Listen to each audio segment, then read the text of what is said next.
Bismillahirrahmanirrahim. Assalamualaikum warahmatullahi wabarakatuh.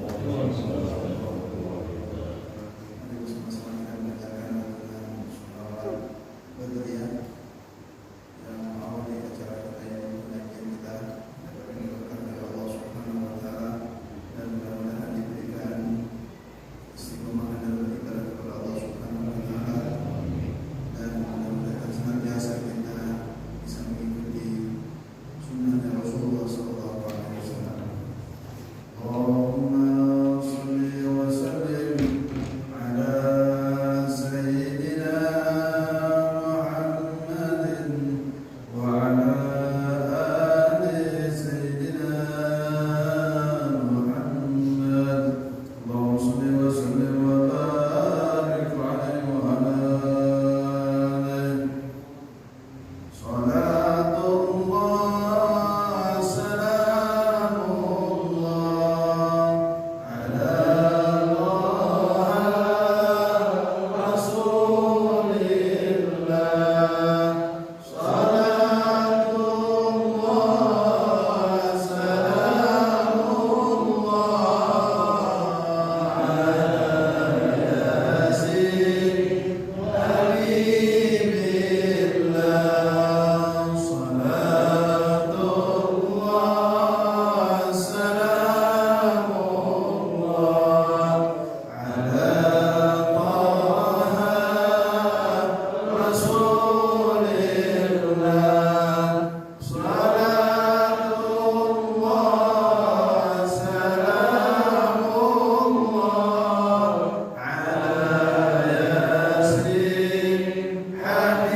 Salatullah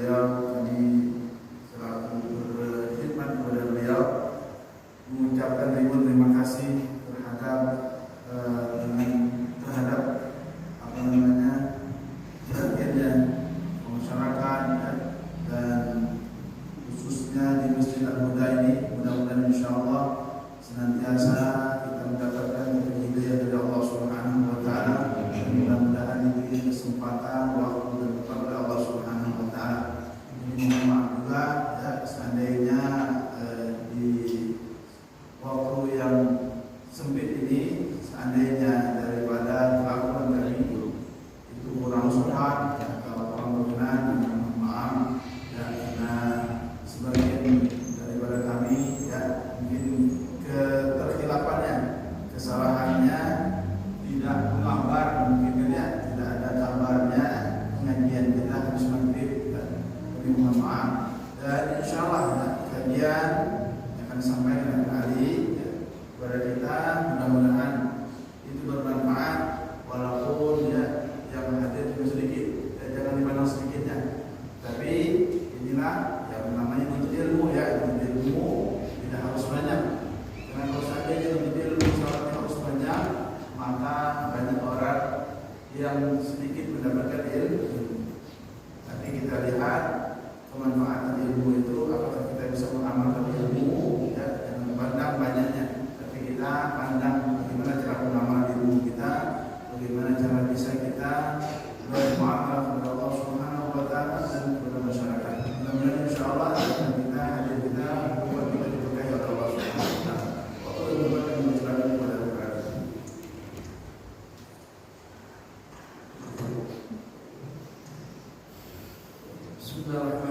Assalamualaikum warahmatullahi wabarakatuh. Alhamdulillah.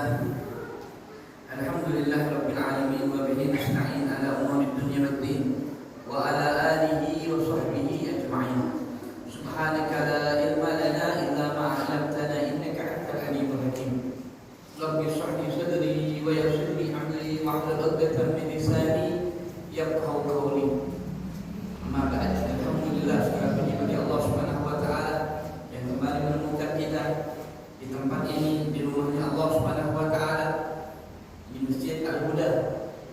Masjid yang mana memberikan petunjuk, seperti namanya mudah-mudahan hadirnya kita di sini kita diberi petunjuk oleh Allah Subhanahu wa taala. Dimantapkan hati kita, diluaskan rezeki kita yang mulia, dan dimudahkan segala urusan-urusan kita, dan dibersihkan hati kita, dan Allah Subhanahu wa taala letakkan di dalam hati kita niat-niat yang baik. Salawat dan salam senantiasa kita curahkan kepada junjungan Nabi kita Muhammad sallallahu alaihi wasallam, khususnya kepada keluarganya, sahabatnya, dan semua umat yang keutamaan. Sekarang ini kita sudah masuk bulan Dzulhijjah. Kalau hari ini tanggal 2 Dzulhijjah, tidak tahu. Malam ini tanggal 3. Ya, hari tadi tanggal 2, malam ini tanggal 3 Dzulhijjah. Ini bulan yang sangat diagungkan oleh Allah Subhanahu wa taala, yang masuk di dalam Al-Qur'an dikatakan wal fajr wa layalin ashr.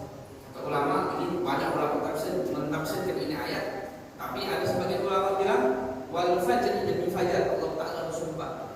Wal fajr wa layalin ashr, dan demi malam yang 10. Banyak ulama pendapat tentang ayat ini. Salah satunya yaitu tanggal 1 sampai tanggal 10 bulan Dzulhijjah. Ada yang bilang tanggal 10-nya, Arafahnya 9, 10-nya, malam 10-nya. Nah, tapi ada lagi bilang 10 hari akhir di bulan suci Ramadan. Banyak ulama yang kita mengaji taklim dan paham biar ngerti. Nah, ini bulan Dzulhijjah ini luar biasa, bulan haram, bulan yang sangat diagungkan oleh Allah Taala. Jadi bulan haram ini ada Dzulqa'dah, Dzulhijjah, Muharram. Terakhir bulan Rajab, bulannya Allah Subhanahu wa taala. Nah, orang yang melakukan kebaikan pada bulan haram ini pahalanya lebih besar 30 kali dibanding bulan-bulan yang lain selain bulan suci Ramadan. Dari mana dalilnya? Dikatakan oleh Imam Ghazali, orang yang puasa 1 hari di bulan haram seakan-akan dia puasa 1 bulan di bulan yang lain.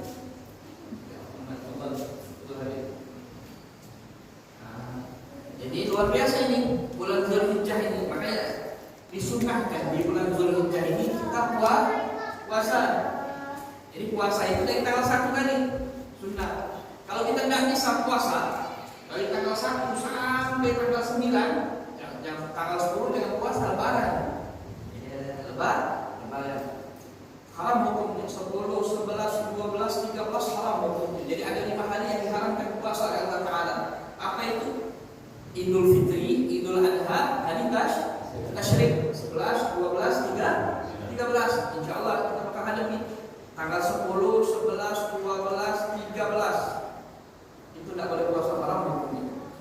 Tapi tanggal 9 namanya Arafah. Tanggal 8 Tasu'ah. Nah, ini sunnah, ini kita puasa. Dikatakan orang yang puasa di hari, kalau hari ini tanggal 3 berarti lebaran hari Ahad. Ya, kan sekarang ini Indonesia kan lagi ada masalah. Ada yang mau lebaran hari Sabtu, ada yang mau Ahad. Kita bagaimana? Kita ikuti pemerintah. Tapi kok beda? Orang kan Arafahnya kan hari itu Jumat. Di Saudi itu. Makanya tahun ini haji akbar namanya. Beruntunglah orang yang pergi haji tahun ini mungkin berkat kesabarannya. Allah Subhanahu wa taala, bahasanya corona kemarin kan, banyak yang tidak haji. Ketika haji langsung dikasih sama Allah Taala. Ini hebat luar biasanya. Jadi Arafah itu hari Jumat, hari Sabtu mereka tanggal 10. Kita kok beda? Kita Arafahnya tanggal 9-nya itu hari Sabtu, hari Ahadnya tanggal 10. Bagaimana hukumnya? Dalam fikih disebutkan tidak mesti sama. Karena masalah itu setiap daerah itu punya masalah itu, kayak kalau masjid ini ya, menaranya. Nah, ini ada ilmunya. Jadi setiap tempat itu kita butuh seorang yang pintar, yang paham akan ilmunya. Lihat yang namanya hilal, penentuan hari, awal bulan dan penentuan awal bulan, akhir dan awal bulan. Nah, sebaliknya kita Indonesia menentukan bahwa tanggal 1 itu hari apa kemarin? Apa ya? Ini kan tanggal 3 ya? 3 Ahad, Sabtu, Jumat. Ya, hari Jumat itu tanggal 1. Berarti hari Ahad yang akan datang tanggal 10. Nah, kita bagaimana? Ya udah, kita ikuti pemerintah. Karena mereka punya tim. Tapi dalam itu bukan orang-orang yang sembarangan. Dibantu dengan alat yang canggih, orang-orang yang pintar daripada ulama-ulama diambil, ya, dikumpulkan untuk menentukan daripada awal bulan. Nah, sekarang ini heboh di Palembang itu, ada yang mau lebaran hari Sabtu, ada yang mau hari Ahad. Bagaimana ini? Oh, masalah seperti ini bukan baru sekarang ini, dari dulu bermasalah memang begini. Tapi ini bukan jadi masalah, karena masalahnya gini. Kalau orang dulu malah lebih hebat lagi. Kita kan Indonesia ini satu kebangsaan, jadi menentukan satu. Jadi dikirim tim, biar gampang dikirim tim, ditaruh di sini, bukan satu lihatnya.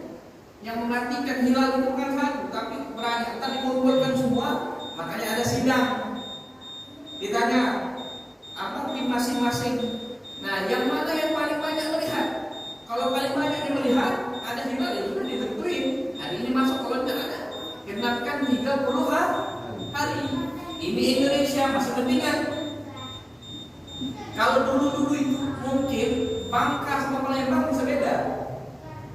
Iya, dulunya. Karena mungkin Bangka kan punya masalah sendiri. Masalah itu apa ya? Bahasa Indonesianya mercusuar. Punya sendiri, bisa jadi. Bangka Palembang tidak bisa jadi. Apalagi Indonesia sama Saudi Arabia jauh. Tapi kan dulu, kalau sekarang kan disatukan dengan nama negara. Jadi kita ikutin. Mungkin kita bisa beda. Indonesia sama Malaysia mungkin beda. Tidak tahu Malaysia gimana. Mungkin bisa beda mungkin. Karena tempatnya beda. Nah, ini ilmu ini. Nah, balik lagi tadi, insya Allah dengan waktu yang singkat ini, insya Allah pada maghrib ini kita akan bahas tentang kesunahan tentang hari Lebaran. Kan Lebaran kan lama lagi. Nah, gimana hukumnya? Di sini disebutkan itu tadi. Makanya 10 hari terakhir ini, 10 hari awal daripada bulan Zulhijjah, makanya kita dianjurkan untuk puasa. Boleh maju di depan dikit, tidak apa-apa. Boleh maju di depan dikit. Jadi duduk di mana?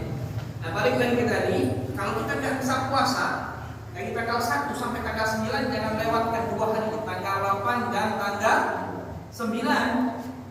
Lebih-lebih lagi tanggal 9. Dikatakan dalam sebuah hadis, orang yang puasa pada hari Arafah 9 itu dosanya diampuni 2 tahun. Setahun yang lewat dan setahun yang akan dijamin. Kalau kita kerja, inti kerja semana 1 hari, anak kasih gaji inti 2 tahun. Kami apa? Ini bukan gaji, ini bukan uang, ini ampunan dan rahmatnya Allah Subhanahu wa Ta'ala yang akan datang dijamin oleh Allah Ta'ala. Ditanya dibilang sama ulama, dijelaskan sama ulama, apa maksudnya yang akan datang itu?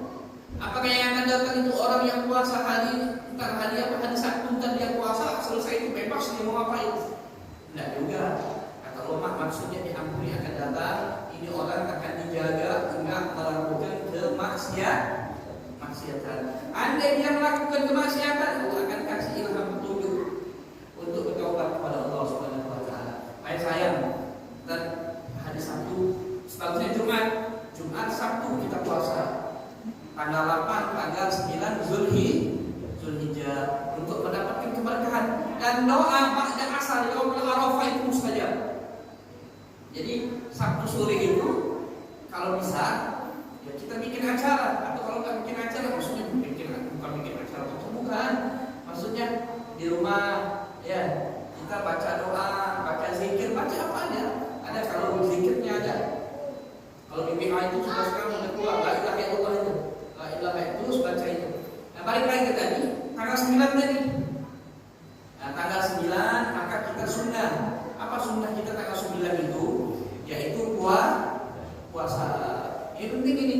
Nah, kalau ada dulu-dulunya kita tinggal puasa wajib Ramadan, gabungin. Aku niat besok hari puasa qadha dan puasa apa? Tanggal atau puasa sunnah Arafah, boleh dua-duanya. Ini luar biasa. Kalau di Qur'an Rasulullah, Yaumul Arafah itu sore-sorenya pada asar kumpul di padang lapang, sudah ada.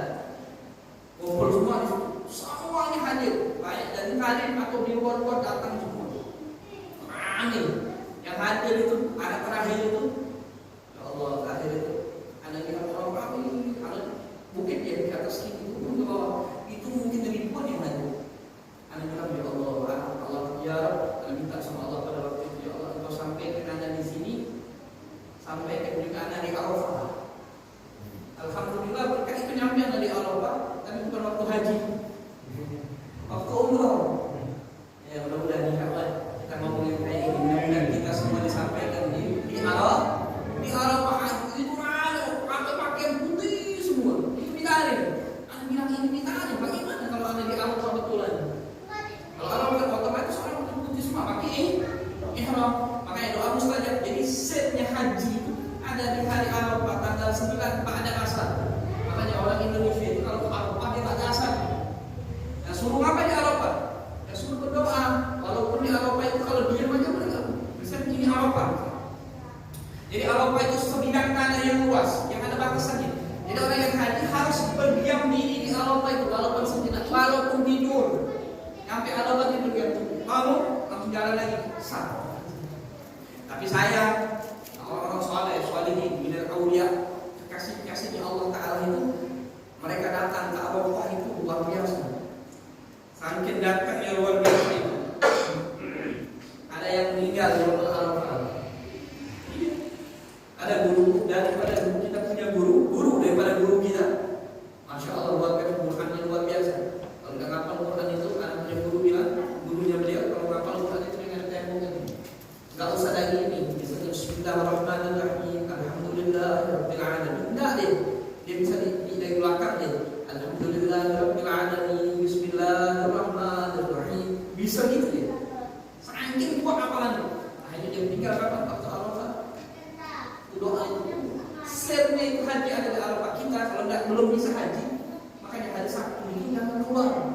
Kalau bisa Arafah itu kita sedekah, bikin masakan, makanan atau apa aja untuk berbuka. Atau kalau kita punya kumpulan kita bikin hari Sabtu itu buka bersama. Buka bersama. Ya puasa ini. Walaupun nggak puasa lagi juga ada buka udah kumpul. Tapi ngumpulnya itu jangan waktu ini jam 5 udah datang. Kalau di Palembang dia kayak gitu. Jangan lupa itu aneh yang ada. Kumpul apa yang kumpul? Zikir, doa, sampai akhirnya buka bersama. Masuklah malam lebaran. Nah ini luar biasa nih. Nah makanya mudah-mudahan insyaallah kita bisa itu. Doa di situ mustajab. Hari pada asar. Pada asar apa? Hari Sabtu. Memang di Saudi hari Jumat. Kalau kita hari Sabtu kita usah airport sudah. Apa yang dibilang sama pemerintah. Jadi kalau pemerintah bilang hari ini sudah ikut pemerintah kita, karena ulama juga, para orang tua kita dulu khusus kalau masalah tentang masuk waktunya bulan ini itu di pemerintah mereka.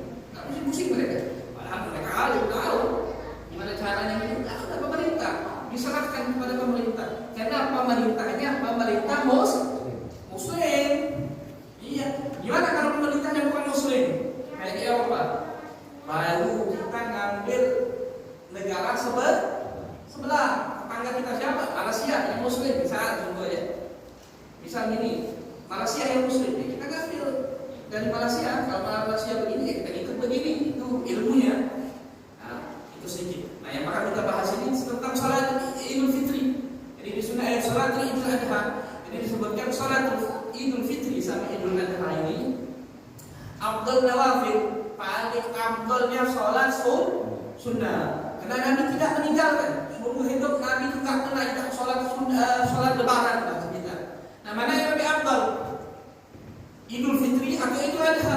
Dikatakan Idul Adha lebih afdal daripada Idul Fitri. Mana dalilnya? Fasalli li rabbika wanhar. Yaitu ayat apa? Fasalli, salatlah li rabbika, untuk Tuhanmu, untuk Allah Subhanahu wa taala. Wanhar, kapan adalah hari ini? Hari 10 daripada Zulhijjah.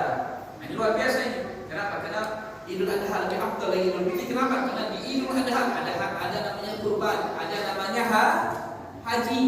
Nah, kurban juga, kalau kita nggak bisa haji, kita berkorban kalau kita mampu. Berkorban juga satu orang satu kambing. Kalau mau bareng-bareng boleh deh, pakai sapi. Dengan kambing bareng-bareng.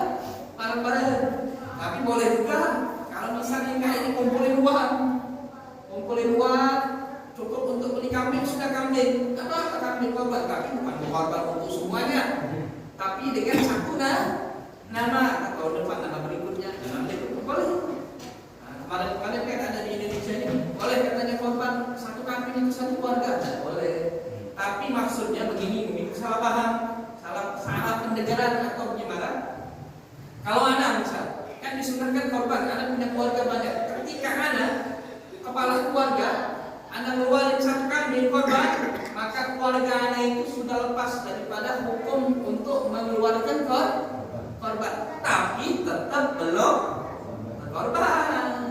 Nah itu. Jadi kalau satu yang keluar sudah, berarti ini rumah sudah lepas daripada ancaman Nabi Muhammad yang mampu berkorban, nggak mampu begini, sudah lepas dia.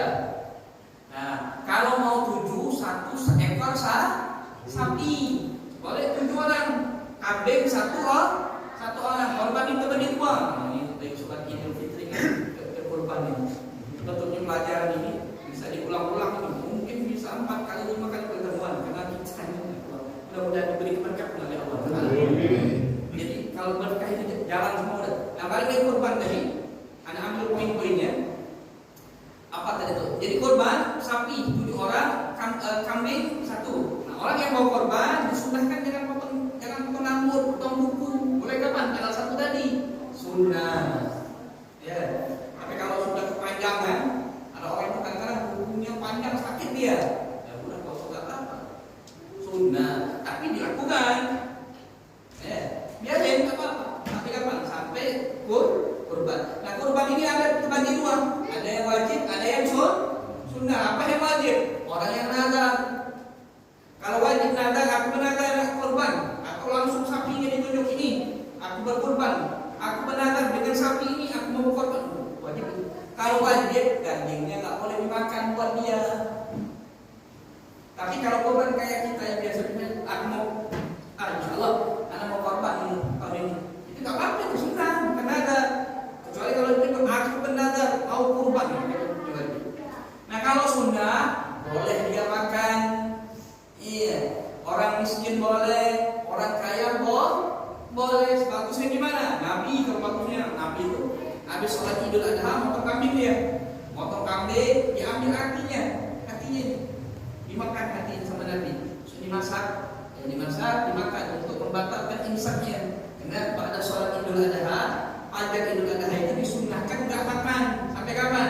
Sampai selesai sholat Idul Adha. Nabi ini selesai sholat, potong korban, diambil hatinya, dimasak oleh Nabi. Nah, kalau kita enggak, sudah kita habis sholat minum atau makan sedikit apa, sudah imsak. Nah, balik lagi tadi ke korban tadi, kalau nazar nggak boleh dimakan, tapi kalau sunnah boleh. Mana-mana boleh katanya. Daging korban itu nggak boleh dimakan. Masa semua korban mau makan lagi? Enggak, boleh. Nah, ada lagi permasalahan dalam kita ini. Kita berkorban untuk orang lain. Apa hukumnya korban untuk orang lain? Hukumnya boleh-boleh saja, dan yang syarat orang yang kita korbankan tahu dia. Kalau nggak tahu, nggak boleh. Misalnya punya teman, sebenarnya lah teman anak Anak mau bikin kejutan sama beliau, anak mau korban sama beliau. Tapi anak nggak ngomong sama beliau ini, nggak boleh kamu semua menunggu semua korban. Anak mau berkorban atas nama inti, gimana boleh nggak? Rasanya minta izin. Beliau bilang boleh, kalau beliau nggak boleh, nggak jadi, nggak jadi. Itu yang pertama. Yang kedua, bagaimana kalau orang yang sudah meninggal? Kita berkorban untuk orang tua kita atau untuk kakek kita yang sudah meninggal atau untuk orang kita sayang yang sudah meninggal, apa hukumnya? Hukumnya itu kalau dia bernazar, kita dengar misalnya kita punya orang tua, ibu atau ayah kita, saya tahun ini bernazar mau kurban, tahunnya tak sampean gitu. Kita wajib boleh kita berkorban untuk dibayar hutangnya dia. Tapi kalau dia nggak ngomong apa-apa, kita mau korban. Saya mau korban untuk guru saya. Misalnya, ya. Boleh nggak hukumnya? Muktamadnya ulama bilang nggak boleh. Kenapa nggak boleh? Ya karena orang meninggal nggak diizinkan. Gimana caranya? Ada caranya, solusinya. Gimana? Kita korban atas nama kita, tapi kita niatkan aku hadiahkan pahalanya untuk mereka. Malahan ini lebih enak. Kenapa lebih enak? Dapatnya dua. Anak dapat korban, pahala kan orang meninggal kan nggak perlu lagi dia korban. Yang dibutuhkan apa? Pahala. Tapi kebanyakan termasuk di Palembang, kita tahu di Bangka. Kalau di Palembang ada orang korban itu orang tua yang sudah meninggal dan untuk yang lain. Bagaimana hukumnya ini? Muktamadnya para ulama bilang begini, tidak sah korbannya, tapi jadi sedekah, jadi sodako. Tapi ada satu ulama besar yang bilang boleh, Imam Rafi'i. Imam Rafi'i ini hebat luar biasa, imam besar. Kalau dalam hadis itu Imam Bukhari dan Muslim. Kalau dalam fikih Imam Nawawi, Imam Rafi'i. Tapi kalau ada beda pendapat antara Nawawi dan Rafi'i, ulama bilang pegang Imam Nawawi. Nah, Imam Rafi'i bilang boleh katanya. Untuk orang hidup, untuk orang mati boleh. Makanya banyak misalnya kadang orang kurban untuk orang tua. Nah kalau kita misalnya ada orang korban untuk orang tua, biar tidak boleh. Tapi kalau kita gimana? Jangan. Lebih baik kita korban buat diri kita, pahalanya kita niatin. Kayak jadi potong, ya Allah aku niatkan pahalanya buat aku punya orang tua. Sebutin untuk orang tuanya saya, untuk gurunya saya, untuk temannya saya, untuk orang yang baik, kedua saya, dan untuk muslimin wal muslimah, pahalanya kita kirim. Oke, ini luar biasa. Nah ini kenapa ulama bilang kurban itu tidak boleh? Yang bilang Imam Rafi'i bilang kenapa kurban itu boleh? Kita berkorban boleh untuk orang yang sudah meninggal karena sama kayak sodako katanya. Tetapi itu sedekah, kita kita punya sedekah, punya air.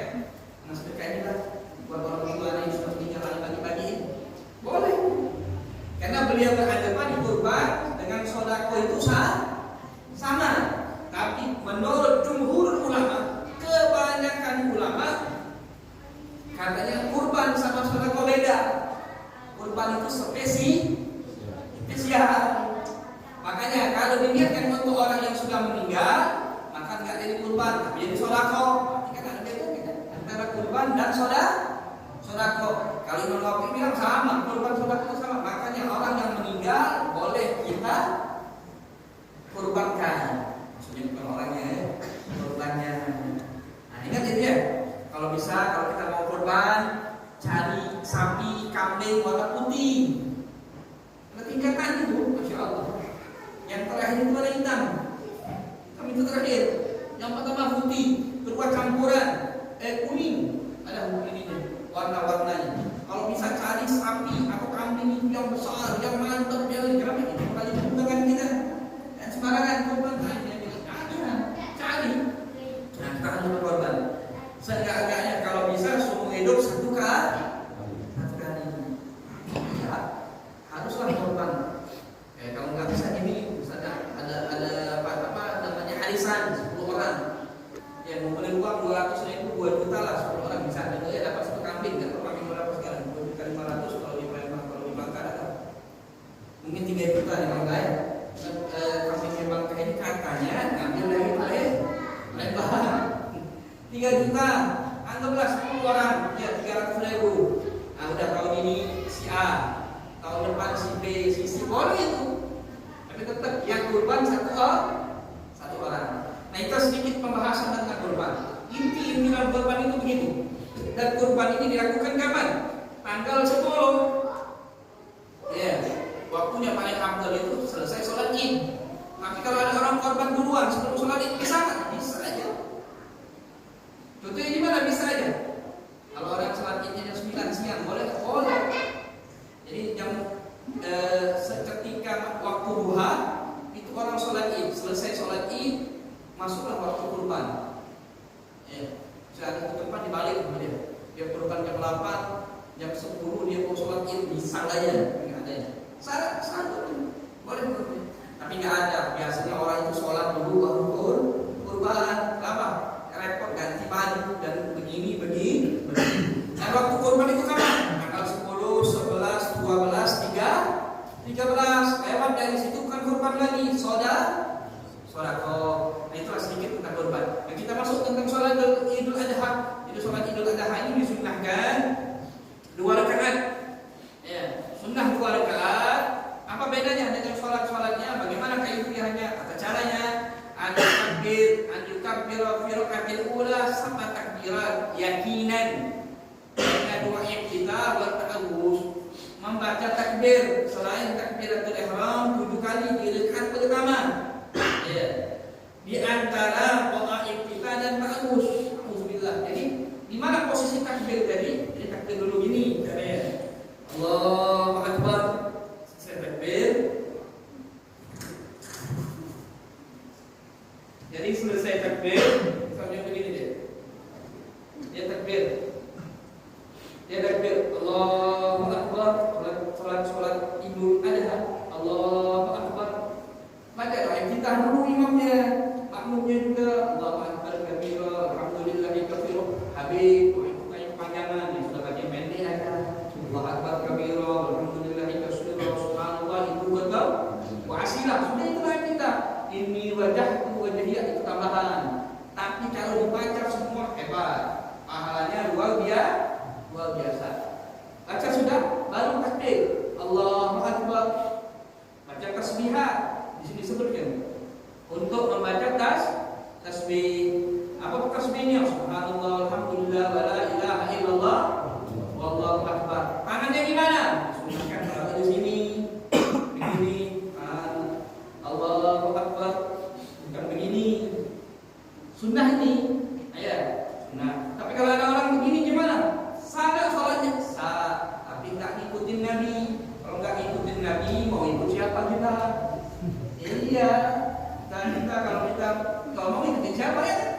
Ikutin Nabi Muhammad. Jadi kita katakan sunnah ini apa pahala besar ini? Kalau tak ini. Jadi Allah intakbir ihram, Allahu Akbar. Baca doa kita langsung. Baca subhanallah, alhamdulillah, wa la ilaha illallah, Allahu Akbar. Allahu Akbar. Doa di sini sekali. Baca baru subhanallah, alhamdulillah, wa la ilaha illallah, Allahu Akbar. Takbir lagi sampai 7 kali. Nah, ada imamnya kelebihan. Sudah 7, imamnya 8. Kita yakin ini kok 7 sudah jadi itu imamnya gimana? Dan nggak batal. Ya benar. Tapi kalau kita ragu, ikuti imam. Caranya, jangan konteks. Kalau saya imam, ini tadi 8 ini. Mungkin dia lupa. Nah kita gimana? Kalau kita yakin itu sudah 7, sudah dia harus ikutin. Anggap aja. Nah itu kadang-kadang gimana kalau sudah auzubillah Ustaz? Habibnya Allah Akbar misalnya takbir dia sudah auzubillah minasyaitonir rajim. Apakah masih sunnah dia takbir masih boleh sunnah? Beda kalau dia sudah bismillah. Ingatkan, ini sering ini kadang-kadang terjadi di rakaat kedua. Imam diri rakaat kedua dia takbir, Allahu Akbar langsung Bismillahirrahmanirrahim. Makmum ingetin, Allah harus ingetin. Karena dia sudah masuk yang wajib. Jadi ketika dia bilang Bismillahirrahmanirrahim, lupa takbir. Dia takbir. Kalau dia tahu sengaja batal salatnya. Kalau dia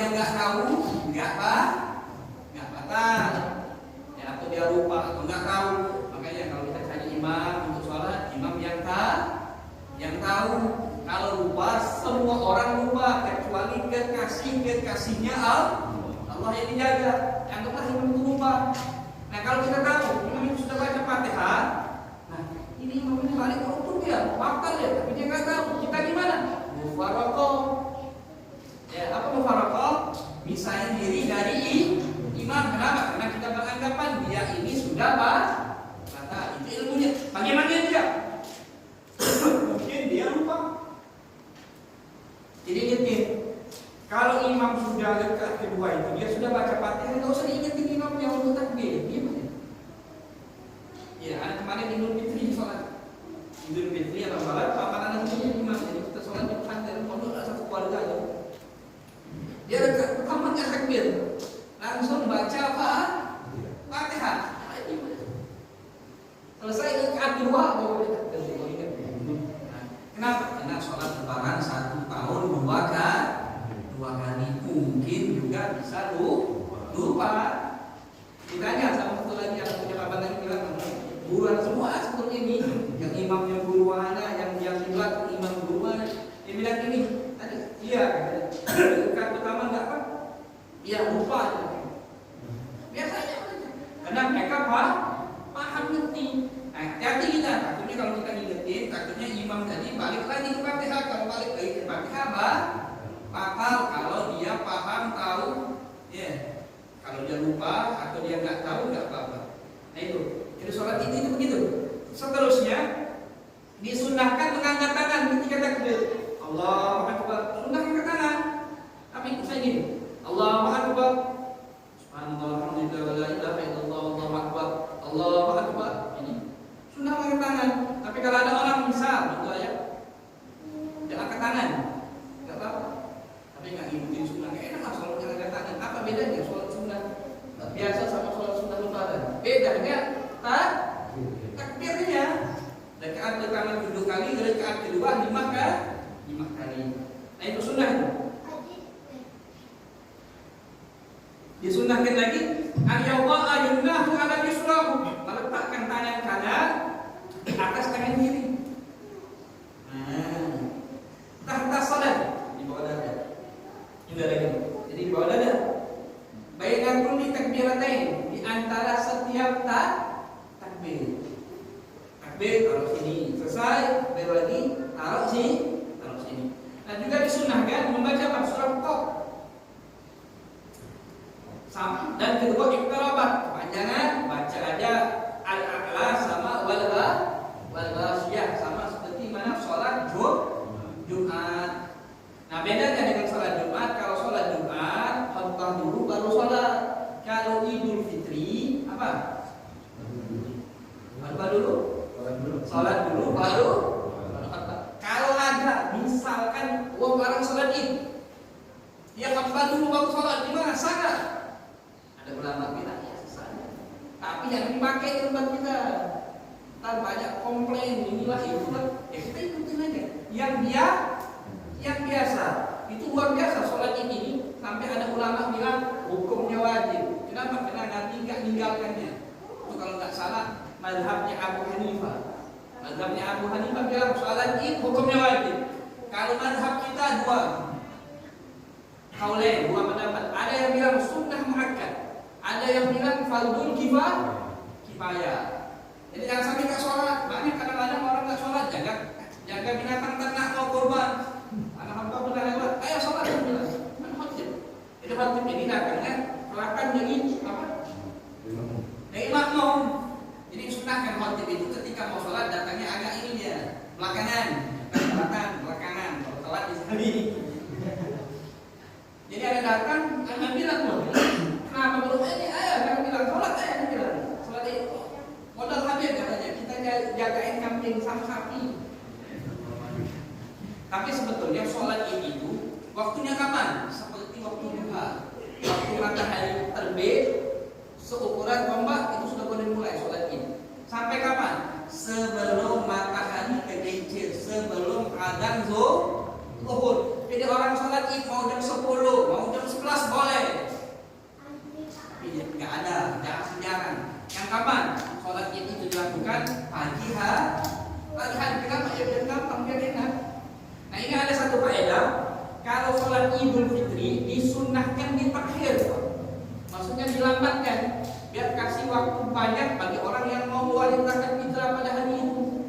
kalau sholat Idul Adha dipercepat. Kami nggak tahu kalau di Pangkal. Kalau di Palembang kebalik. Sholat Id mau cepat mereka. Idul Fitri cepat. Misalnya 6:30 sudah mulai sholat Idul Fitri. Idul Adha jam 7. Ada yang Idul Fitri jam 7, Idul Adha nya setengah 8. Kalau tempat anak Idul Fitri, Idul Adha sampainya jam 8. Ini malah lebih jam 8 sholat. Nah kita gimana? Pak kita adakan Idul Fitri lebih cepat, Idul Adha agak ini bisa jam berapa sholat sini dulu ya? Setengah 8. Nah setengah 8 Idul Adha. Misalnya Idul Fitri setengah 8, Idul Adha jam 7 atau jam 7 seberapa? Nggak ada masalah. Intinya bedain aja, jangan disamakan. Karena di dalamnya ada sunnah Nabi Muhammad. Kenapa Idul Adha itu lebih cepat? Dia kasih waktu panjang untuk orang yang kurban. Nah, ini penting ini. Nah, ada lagi satu kesunahan lagi di dalam Idul Adha ini, takbir. Kapan nih takbir itu disunahkan? Kalau Idul Adha subuhnya tanggal 9. Subuh tanggal 9. Takbir ini ada 2, ada mugayyad, ada mursal. Apa itu? Kalau Idul Adha, mursal 2 mutlaq at-tayyib bisalawat, yukabbir fi kulli waqtin wa yakunu fil fitri wal adha. Kalau mursal ini at-tayyib bisalawat ba'da salat. Jadi ini gampang, ini sudah waktu sempit. Kalau waktu Idul Adha, takbirnya dimulai kapan? Kita takbiran. Takbirnya itu panjangnya habis sholat subuh. Takbirnya setiap sholat. Kok sampai kapan? Sampai yaumul tasyrik. Sorenya tanggal 13. Setiap ada sholat takbir, sunnah. Ya, jadi 9, 10, 11, 12, 13. Kalau Idul Fitri kapan disunahkan takbir? Ketika datangnya tanggal 1 Syawal. Sampai kapan? Sampai imam naik mimbar. Cuma sebentar. Kalau Idul Adha panjang. Nah, ini boleh kita. Tapi kadang-kadang tempat itu bingung, orang baca apa ini. Sunnah enggak apa. Kita boleh terapkan. Kalau misalnya tempat kita ini tempat komen orang begini kan enggak biasa kan? Biasanya cuma lebar. Kita ada takbiran orang-orang yang sholat itu. Mikir aja. Takbiran itu enggak mesti panjang-panjang. Takbirnya sekali udah selesai. Baca takbiran seperti mana biasa. Ini sunnah. Nah juga dianjurkan di sini, boleh nggak sholat id itu sendirian? Boleh. Jadi sunnah sholat id itu siapapun sunnah dianjurkan sholat id. Orang yang berangkat dianjurkan, orang yang haji pun dianjurkan. Orang yang haji yang sibuk di ibadah tetap disunahkan sholat id. Tapi mereka orang haji itu malah kebalik sama kita. Kalau kita disunahkan untuk berjamaah, dikuatkan untuk berjamaah. Tapi kalau mereka sendirian, ya kalau ramai kan sholat susah. Kita gimana? Berjamaah. Tapi kalau kita nggak mau jamaah sendirian, jangan bisa aja ada orang yang nggak bisa berjamaah. Itu orang yang di rumah misalnya, lagi kurang enak badan, nggak bisa keluar, atau orang sudah tua dia mau sholat, nggak apa, sholat aja sendirian di rumah. Nggak perlu pakai khotbah, nggak disunahkan. Orang yang sendirian nggak perlu ada khotibnya, ada khotbahnya maksudnya.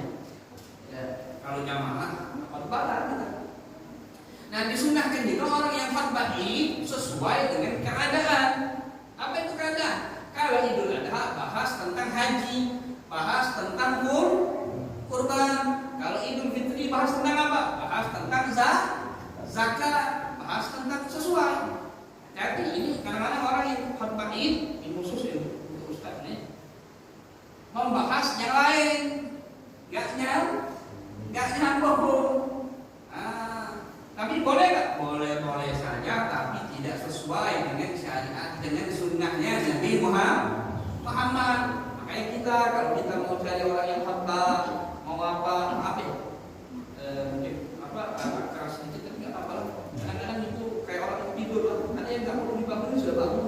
Ada yang kadang-kadang dibangunin nggak bangun lah, bangun harus kencengin.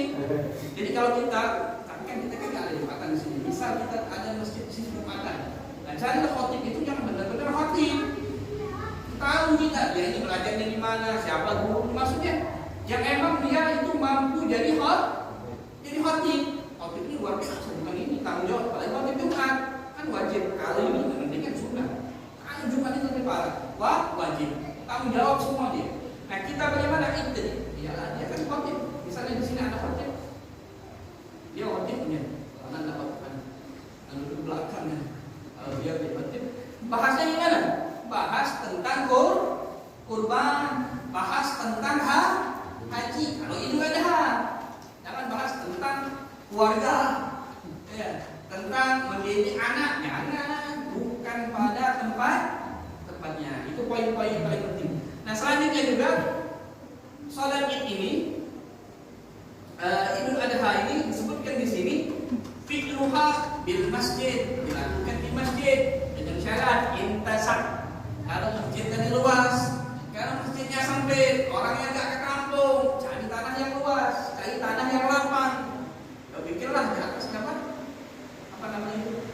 Kayak orang hajatan itu. Nah, bikin itu biar apa? Biar orang banyak yang sholat. Kalau hujanan, enggak ada yang atapnya. Hujan nih, motor ya.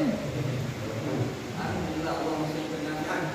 Dan insyaallah ini mudah-mudahan ada panggilan dari Allah Subhanahu wa taala bisa bisa melaksanakan haji insyaallah. Amin ya rabbal alamin. Ya Allah berikan hidup insyaallah dan keberkahan. Nah, balik lagi tadi, bagaimana caranya? Sunnahnya di masjid. Kalau dengan syarat jadi bisa nampung. Kalau nggak nampung lebih afdal di rumah. Siarkan besar-besar enggak apa-apa. Dengan itu salah satu siar daripada kita umat muslim keluar rumah sholat tadi. Kedua, pakai pakaian yang paling baru. Habis, kalau anak punya pakaian dua habis, satu warna putih, satu lagi warna coklat ini. Tapi yang baru warna coklat, pakai coklat. Karena kalau lebaran Idul Adha ramai. Sama ada yang dimakan.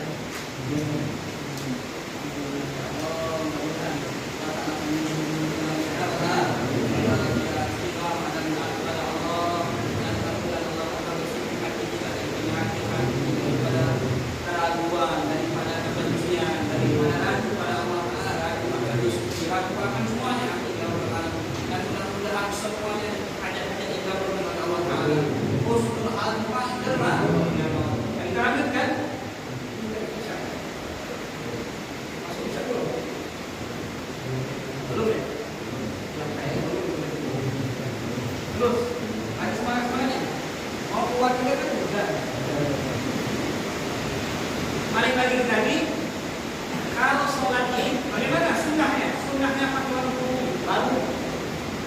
Kalau Jumat, duluin yang putih dan yang baru. Kalau Id, dulukan yang baru dari yang putih. Tapi lebih afdal baru warna putih. Lebih afdal itu sunnah.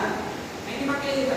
Habis itu sunnahkan juga itu menghidupkan malamnya dengan ibadah. Malam itu hidupkan dengan ibadah. Bagaimana caranya? Jadi ibadah dengan zikir, dengan takbiran kita di masjid kita. Kalau kadang mengira awet bagus, tapi besoknya jangan tidur. Kalau besoknya tidur jangan rugi. Bagaimana caranya? Ulama kembali ada 3 cara. Menghidupkan malam lebaran itu ada 3 cara. Cara yang pertama adalah ada isya sampai subuh. Kali itu dia. Tadi kita ada. Makanya kenapa kali itu selalu dibanggakan, selalu disebut padahal tempatnya gersang, tempatnya panas, tidak punya apa-apa, miskin di dalam orang-orang itu luar biasa. Kalau yang masjid kan orang itu kan orang ganggu orang pakai buku orang ini gimana? Nah kalau kita nggak bisa bangun sempat 3 malam, yang 3 bangun dia tahu. Sholat ini, baca zikir, ambil khusus membaca takbir. Itu yang kedua. Yang ketiga, kalau terpisah semua udah gagal sholat isya, sholat subuh berjamaah pada hari. Insya Allah termasuk orang-orang yang mendapatkan fadilah menghidupkan malam hari raya. Kedua, selanjutnya lagi sunnah lagi apa sunnahnya? Sunnahnya mandi. Di lebaran itu disunahkan mandi. Adik, kita pasti mandi kan? Tidak bisa lebaran tidak mandi. Maksudnya mandi ibadah, mandi yang di dalamnya ada niat, mandi yang di dalamnya meratakan seluruh badan dengan air. Jadi gimana caranya? Dia artinya mandi sunnah hari lebaran. Apakah kedua? Kapan maksudnya waktu mandi tadi? Dimulainya kapan? Dari tengah malam kita boleh. Tapi nggak ada orang tengah malam. Ada orang-orang dulu. Kadang-kadang mereka tidur dulu. Kalau lebaran sudah bisa itu, mereka tidur. Namun tengah malam mandi bersih langsung ke masjid. Nggak keluar lagi sampai kapan? Sampai selesai sholat tidur. Tapi kalau kita nggak bisa begitu, gimana caranya? Kapan paling aman mandi tadi? Ketika kita mau menuju masjid. Pakai minyak wangi, rapi-rapi, berdandan lah bahasa itu. Rapi, ekornya rapi, kumisnya rapi, rambutnya rapi. Itu nggak kayak perempuan. Karena biasa rapi-rapi. Nah disunahkan juga karena masjid kita ibadah kapan? Baru kita dikira apa maksa. Disunahkan kalau menuju masjid dari jalan yang ini lebih panjang. Oh, ini dulu. Pulangnya cari jalan yang lebih cepat. Jangan satu jalan, dua jalan. Kenapa? Karena di setiap jalan yang kita lewati Anda akan menjadi saksi dan pahalanya lebih besar. Orang kalau ambil jalan muter dia langkahnya itu banyak. Nah ini sunnah. Dan juga di sini disunnahkan di sini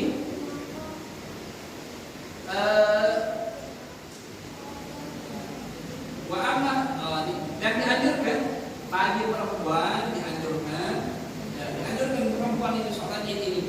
Tapi jangan berhias yang apa? Yang terlalu.